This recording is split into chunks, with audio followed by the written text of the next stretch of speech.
Praise the lord. ప్రభువైన యేసుక్రీస్తు నామం పేరట మీ అందరికీ శుభములండి. ఈరోజు బైబిల్ స్టడీలో మనం నేర్చుకోబోతున్నాం అధ్యాయము కీర్తనలు 46 అధ్యాయం ద్వారా మనం నేర్చుకుందాం.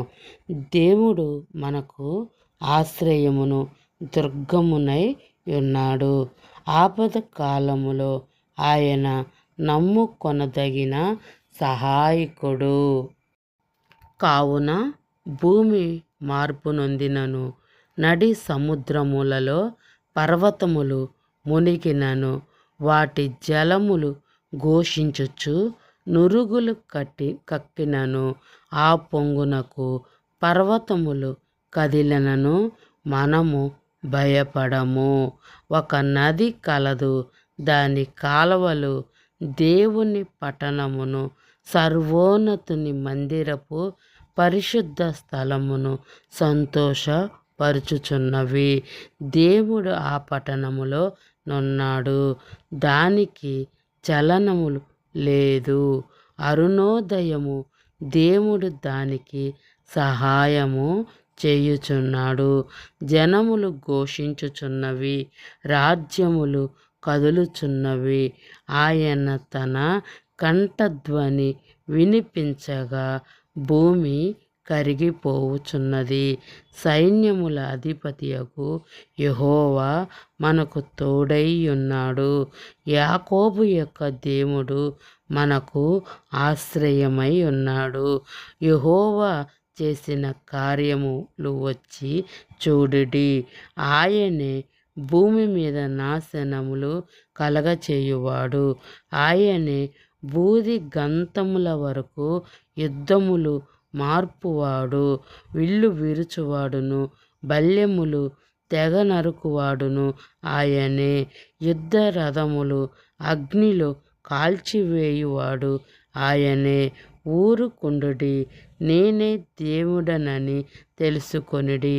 అన్యజనులలో నేను మహోన్నతుడగు నరుగుదును, భూమి మీద నేను మహోన్నతుడనగుదును.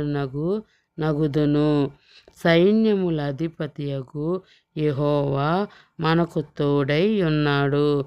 యాకోబు యొక్క దేవుడు మనకు ఆశ్రయమై ఉన్నాడు. ఈ వచనములోని దాని భావము మీరు గ్రహించారా? మనకైతే ఆశ్రయ దుర్గము ఆయనంట. మనం నమ్ముకొనదగిన దేవుడైతే మనకు మన దేవుడేనంట. అంతేకాకుండా ఈ భూమి మార్పు నొంది సముద్రములు, పర్వతములు మొత్తము కూడా మునిగిపోతాయంట. జలములు ఘోషించుచు నురుగులు కట్టి ఆ పొంగును పర్వతములు కదిలించి వేసిద్దంట. అప్పుడైతే ఆయన బిడ్డలు ఎన్నడూ కూడా భయపడరన్నమాట. ఎందుకంటే మన సృష్టికర్త ఎవరో మనము ఎరుగుదుము కాబట్టి.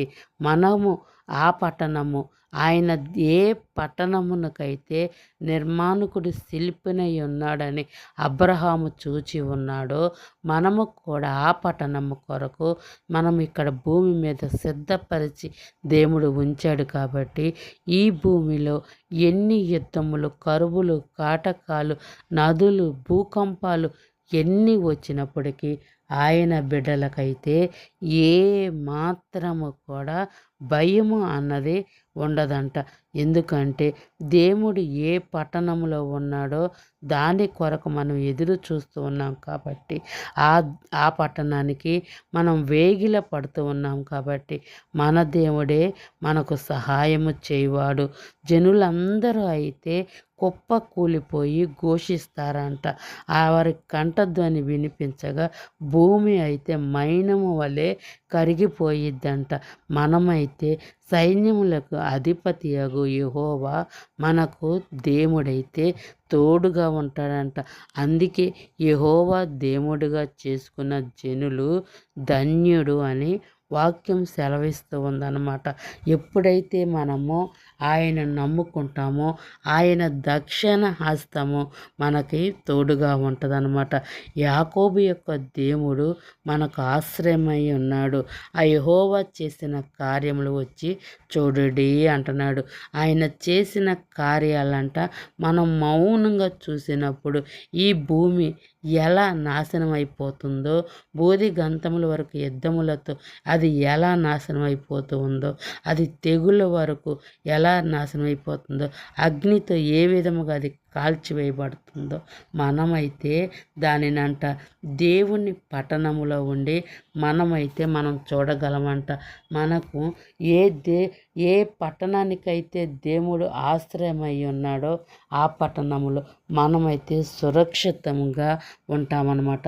ఎందుకంటే మన తండ్రి, మన ప్రభువు, మన రక్షకుడు ఆయనే కాబట్టి ఎప్పుడు కూడా మనకు అధిపతి మన యెహోవా దేవుడే కాబట్టి మనకు ఆయన తోడుగా ఉంటాడు. మనం ఆయన్ని ఆశ్రయించాము కాబట్టి ఎల్లప్పుడూ కూడా ఆయన హస్తాల్లో మనమైతే భద్రము చేయబడి ఉన్నామన్నమాట. ఆయన నమ్ముకొని బిడ్డలకైతే శిక్షకు పాత్రులవుతారు. ఈ భూమి వారిని నెరలిచ్చి మింగివేసినట్టు సముద్రము అగ్ని వారిపైన వచ్చి సమస్తమును వారిని కాల్చివేసినట్లు మరలా ఇది కొత్త భూమి క్రొత్త ఆకాశముగా దేవుడు చేస్తానని మనకు చెప్పి ఉన్నాడు. కాబట్టి మనమైతే ఆయన నమ్ముకున్నాం, ఆయన ఆశ్రయించి ఉన్నాం. ఆయన బిడ్డలుగా ఆయన రక్తంలో కడగబడి ఆయన కృపలో మన కొరకు కాచి ఉంది కాబట్టి మనమైతే ఈ భూమి మీద సజీవంగాను రాబో యుగములో కూడా సజీవంగాను ఆయనతో పాటు మనం ఎల్లప్పుడూ కూడా ఉంటాము అని ఈ వచనాలు తెలియచేస్తున్నాయి. దేవుని నమ్మిన బిడ్డలు ఏ విధముగా ఆయన యొక్క సురక్షితముగా ఉంటారో దేవుని నమ్మని వారికి ఏ విధముగా ఈ భూమి అగ్ని సముద్రము సమస్తము కూడా తీర్పు తీర్చిద్దో కూడా ఈ 2 వచనాలు ఈ యొక్క బైబిల్లోనే ఈ యొక్క నమ్మిన బిడ్డలను నమ్మని వారు ఏ విధముగా ఉంటారో మొత్తము కూడా ఈ అధ్యాయంలో దేవుడు వివరించి ఉన్నాడనమాట. అందుకని యెహోవా దేవుడిగా చేసుకున్న జనులు ధన్యులు, ఆయన్ని ఆశ్రయించిన నరుడు ధన్యుడు.